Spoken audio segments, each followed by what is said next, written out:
Hello and welcome to the Ridiculously Good VA Show with Tracy Daviero. If you are a virtual assistant or want to be one, this is the place to learn the tips and tricks you need to become a ridiculously good VA. I've been a part of the VA industry since 1998, and I'm excited to get to know you and help you build an amazing business. Let's go. Hey there, welcome to another episode of the podcast that teaches you how to be a ridiculously good virtual assistant. If you're stuck and need help moving forward, be sure to book your complimentary cut to the chase call with me so we can talk about the ways I can help you. You can book your call at yourvamentor.com/chase. Today I want to talk to you about how to bill your virtual assistant clients. How should a virtual assistant charge for their services? Today's quote is from Kevin Sturtz. Know what your customers want most and what your company does best. Focus on where those two meet. Whether we're billing by the hour or by the package, that is sound advice. You got to buckle up because we have a lot to cover today. Let's go. So today we're talking about the very common question, how to bill virtual assistant clients, how to charge for your services. There is a misconception that billing by the package is better and smarter, and you have to get there once you start your VA business. But that is not always the case. Why do VAs want to charge by package? The main reason, believe it or not, is they want to stop tracking their time. But you still need to track your time with packages, so that doesn't really work. Well, in a manner of speaking, anyway. Which is better, charging by the hour or by the package? We're going to talk about that today. The answer can be either. It really depends on what services you offer, what kinds of clients you work with, and honestly, how you want to work. So let's begin at the beginning. You start your virtual assistant business. You set your rates. Hopefully, you've done the math to figure out how much your billable rate needs to be in order for you to be profitable. If you haven't done that yet, stop what you're doing. Go do that now. I tell you all the time. No pricing strategy is going to work if you don't know really tangibly, clearly, how much you need to charge. Okay, but if you do know your billable rate, then let's talk about how to bill your clients. What is billable? First things first, everything you do for your clients is billable to them. Everything. I'm not going to go off on a tangent about this, I promise, but it's really important to address when we're talking about billing. Every time you communicate with your clients, every time you respond on their behalf, every time you do their work, their tasks, everything. I start with that as a statement because a lot of VAs do not charge their clients for all that stuff. And then they lose tons of time every day or every week that they don't get paid for. I used to think that the communication part of, staying and going back and forth with my clients was part of my overhead. You probably think that too. If you do think that way, you are wrong. And I was wrong. Your overhead is your fixed and variable expenses, things like your internet, your equipment, your subscriptions to run your business, etc.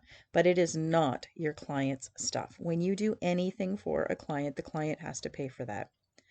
And so the clients who are organized and who communicate well should get billed less than the hot mess clients that need to ask you every last thing, or, take all of your time in meetings, all of your time every day in meetings. But simply put, the more time it takes you to do any client's work, that should cost the client more, that client. And if you're not billing your clients for communication and all of that kind of stuff, you have to start. If you don't, you're throwing money out the window that rightfully belongs to you. Look at how much time you're spending communicating every day, checking emails or tasks, having project meetings, updating clients on status. How much time are you losing during any given day that you aren't getting paid for? Have you even stopped to think about it? Whether you charge by the hour or by the package, you have to incorporate your everyday admin and communication into that client's pricing. It is not your responsibility to absorb that cost. What you do need to do is manage it better or manage it well, especially if it's out of control. I'll talk about a few solutions to that later in this episode. So let's get to the two topics of today's episode, hourly or packages. Hourly. It is perfectly fine to bill your clients by the hour. I always have to say this twice. It is perfectly fine to bill your clients by the hour. You're not a bad VA if you're not charging by the package. You're not a beginner VA. You can be in business for years and years and still bill your clients by the hour. No problem, in my opinion, in my experience. A lot of chatter in the VA community comes out around billing hourly. There are so many opinions on it, and a lot of them are negative. VAs try to get away from it, but not for the reason you may think. One of the things that people will tell you is not to bill hourly because as you get faster at tasks, you get paid less. That is an actual issue that happens with billing, but I'm going to talk about that in a minute. The main reason that VAs don't want to bill hourly is that they tell me they want to stop tracking their time. That is what I read in the groups, and that's what you tell me on our calls. And one thing I will tell you back is that it doesn't matter how you're billing your clients, you need to track your time. If you're billing them hourly, you need to track it, obviously, to know how much to bill them. If you're billing them by the package, you still need to make sure that your package price is profitable. The amount of time that you allowed to do work, are you going beyond that? Billing by the hour is far and away the simplest way to do VA work. The client sends you stuff to do, you bill them for the time that you spend doing it. We are service businesses. We trade our time for money. It's just what we do. However, there are issues with billing your actual time. For one thing, if you miss that communication time that I was talking about earlier, or any other time that you worked for a client, you lose money. You are working for free. So being able to track your time meticulously is essential when you're billing hourly. When is it okay or easier to bill a client by the hour? If you only have a couple of big clients, it sure makes it easier. Either you're doing work for Jack or you're doing work for Jill. It makes it easy to keep track of. But when I was at my busiest, I worked with 13 clients of all sizes, some of them just a couple of hours a month, some lots of time. And if I came to the end of my day and realized that I only had 4.5 billable hours ready to bill out to my clients, and yet I worked a full day, it was really hard to figure out what I missed counting. It does get challenging sometimes to account for every minute. So sometimes we lose time or we lose money when we're trying to track the actual time spent doing client work. And if you're jumping from task to task, you can definitely lose time. One of the best pieces of advice I give VAs who are doing that kind of thing is take a beat in between things you do and record it someplace. Not necessarily with a time tracking software, but take that moment to process the fact I just finished this and now I'm going to go to that. We don't need to jump from one thing to the next all day long. It's not an effective way of doing things, right? And so it really is good to get very good at time management, task management, and productivity if you're billing your clients by the hour. That might mean working free of distraction, focus time, using systems or processes or routines or automation of some kind, or simply blocking off time to complete a number of things at once. I call that batching your work. Efficiency will always be the name of the game when you're billing by the hour, and that is where the second piece comes into play, which some people will tell you is not a good reason to bill hourly. The faster you get at any given task, the less money you're going to make. When you get really efficient, first of all, yay, that's awesome. But maybe now you can do 4 things in an hour where you used to take 90 minutes to do those 4 things. Suddenly you're making less money to do those 4 things than you did last week or last month. But you're actually better at that now because you're more efficient, because you're more experienced or more skilled. And so this is one of the reasons that a lot of VA coaches will tell you not to charge hourly. And for that reason, I'd say they're not wrong, not completely anyway. But what I teach VAs is how to bill by task. It's still based on time, but not using physical actual time. What do I mean by that? It's very simple. You create a procedure for every single task you do, and then you set a billable time for that task.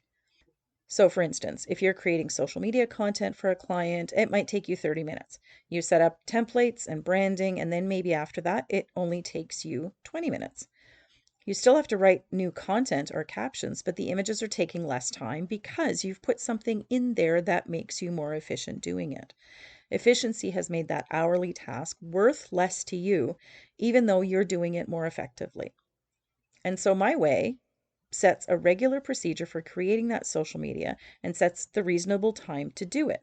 And that's what the client pays every time you do it. It's not package pricing per se. It's still billed by the hour because it's based on your time, but It is not based on your physical time to do it. As you get better or faster, you have a budget of time to complete that thing in, right?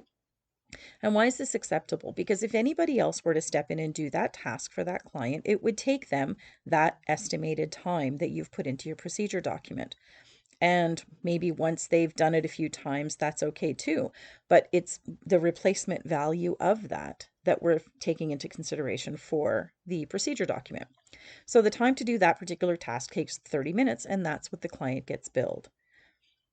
We have made things as efficient as possible for ourselves, and we get rewarded for that. I call it giving yourself a raise, right? I get better, I get a raise, but my client doesn't see any difference on their end. They're still getting exactly the same service that they paid for. Now, maybe social media in that way is a bad example because a lot of VAs charge by image or package of images. It's the concept of it that's important, and it's a really easy way to describe what you're doing through the use of, say templates and that kind of thing. But billing by the hour can be done well when you're charging the billable time to do something, not the actual time. I used to charge my clients 1 hour for their weekly newsletter. They would send me the copy and any images they wanted in it. I set up the template we had, done for them. I edited the images as necessary and I added those. I also had other updates to make, like their event calendar or partner or affiliate links, that type of thing. And sometimes we changed out the programs and services that they wanted to promote in any given week.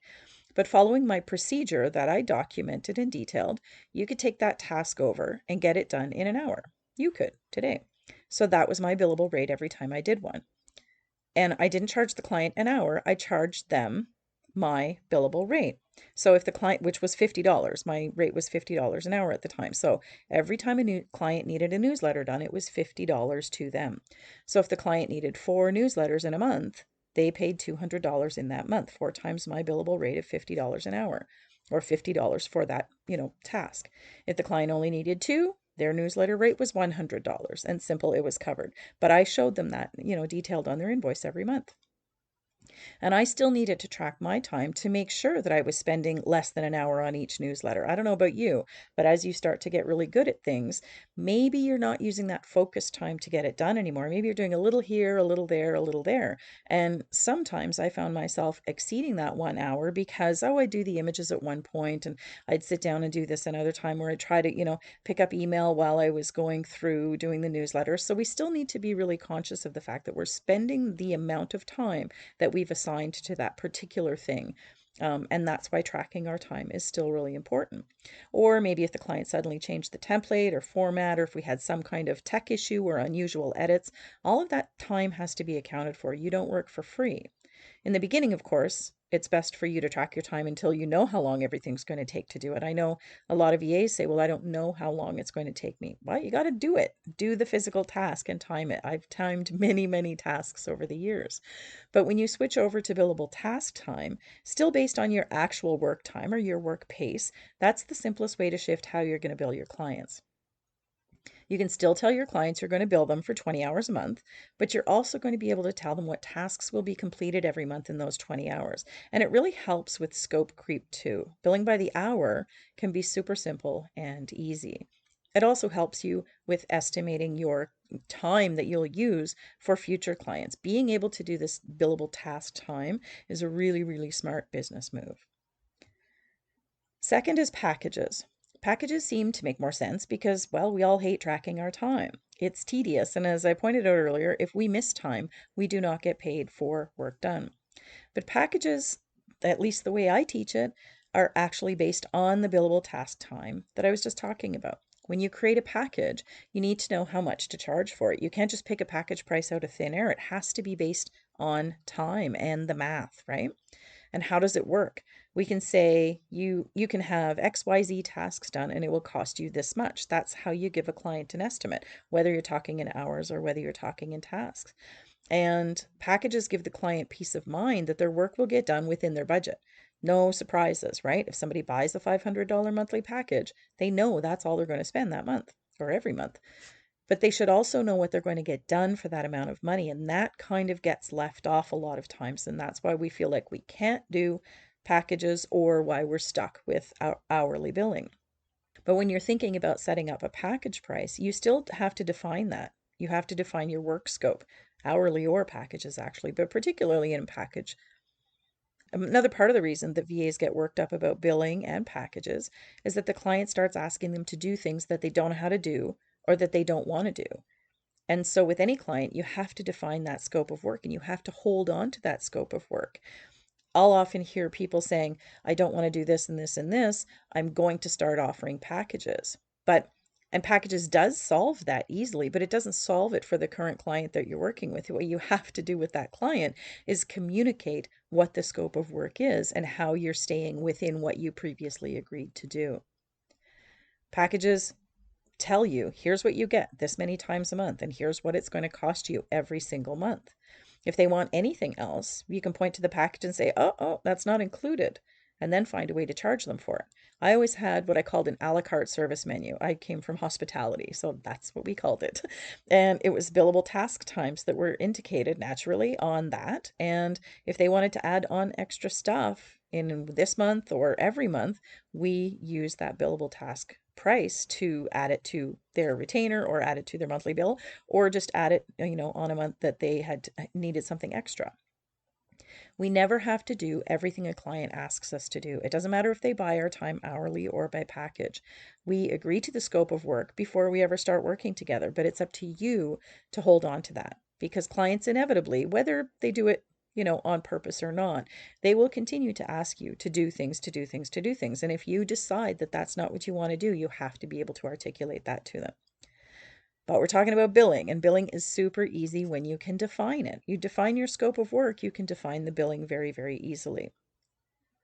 And I've almost always found clients to be more receptive to a well-defined package of services, whether it's based in hours or deliverables, as long as they know how much it's going to cost them and what they're going to get in return. I always say clients want to know two things: what you can do for them and how much it will cost them. It's your VA business. It's your responsibility to be able to define that and communicate that to them at every single stage. And it's the best way to get great clients that stay with you a long time. When you aren't sure, neither are they. A sample package might be a customer service package, checking email daily, responding to inquiries and client issues, weekly email blasts or newsletters, CRM management for new leads, Facebook group admin, whatever your clients need. You decide the tasks and the frequency of the tasks, and you set your price. I'm not going to go into a lot of detail about open-ended tasks. That's like email and other stuff. You can check out my other podcast episode to learn about that. That's the one, Estimate Client Work Needs and Work Within Their Budget. I'll put a link in the show notes for that for you. Definitely go listen to that. But the idea is to determine the tasks, how often they're done or delivered, and then add them all together to get a package price. You can actually do it either way. Figure out what the client needs and build them a custom package. That's what I've always done. Or offer a standard package that is suitable that they can fit into, like a social media package or a website package might be, right? The key is to know what you can do, know how long it takes to do it, and know how you're going to bill the client for it. Last, I want to quickly cover time tracking and management because it's the one reason why people want to go to packages, right? As I said off the top, the main reason I see VAs wanting to charge by package is so they can stop tracking time. And that is a fact. But it's not always because they don't like to track their time or that they lose time. Sometimes billing by the hour also means that you're waiting for the client to send you work all the time. And if they don't send it, you don't get paid. This happens really, really often. I talked about work scope.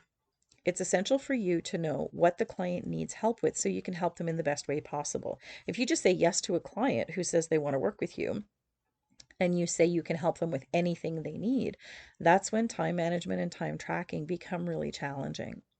When you set your billable time per task, as I outlined in this episode, it's much easier to track what you did. And it's easy to manage your time when you can map out your day with I need to do XYZ for client A instead of I need to do whatever client A needs all day long. There is a huge difference, and it's going to set you apart from other VAs to manage your time well.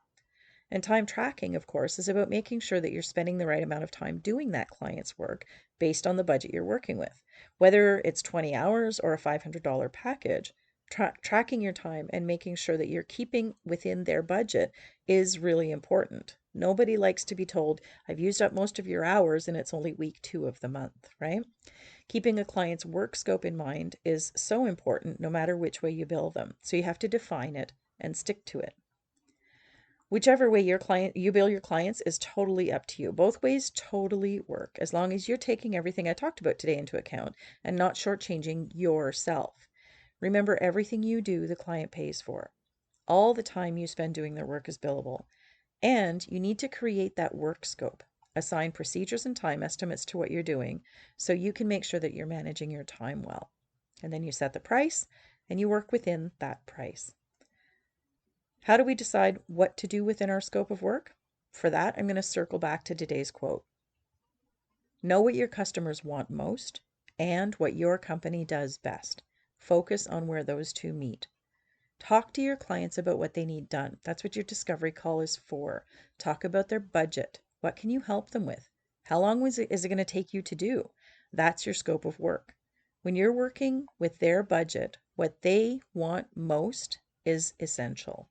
And when you're working with your services, what you do best is essential. Focus on where those two meet. That's what Kevin says. I love this quote to define our professional services and how we get to decide what we do and for how much.